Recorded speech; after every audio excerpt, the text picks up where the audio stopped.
নমস্কার বন্ধুরা, এই গরমে বানিয়ে নাও দারুণ স্বাদের সজনে বেগুন। এখানে বেগুনগুলো ডুমো করে কেটে নিয়েছি, সজনে ডাঁটা ছাড়িয়ে নিয়েছি, আলুটা তোমাদের ইচ্ছা হলে দিতে পারো, নাও পারো, আর টমেটো আর কাঁচা লঙ্কা। কড়ায় সর্ষের তেল দিয়ে কালো জিরে দিয়ে প্রথমে বেগুনগুলোকে ভেজে নেব। বেগুনগুলো একটু ঢাকা দিয়ে ভাজবো যাতে অল্প তেলে এগুলো ভাজা হয়ে যায়।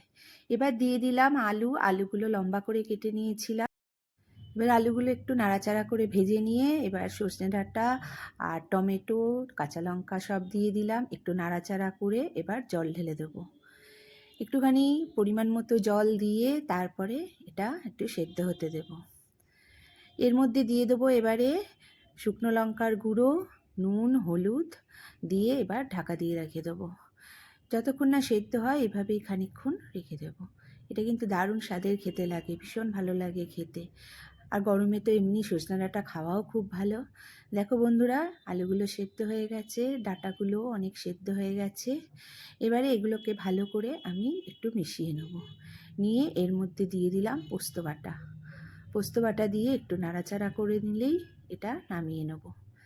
দারুণ স্বাদের এটা খেতে লাগে, আর এটা শুধু ভাত দিয়েই খাওয়া হয়ে যায়। এটা নামিয়ে নিয়ে এবার এর মধ্যে দিয়ে দিলাম কাঁচা সর্ষের তেল ওপর থেকে। এই সর্ষের তেলের গন্ধে আর দারুণ সুন্দর পোস্ত দিয়ে খুব ভালো এটা খেতে লাগে। তোমরা একবার অবশ্যই ট্রাই করো, এটা কিন্তু খেতে দারুণ। ভালো লাগলে অবশ্যই আমাকে জানিও।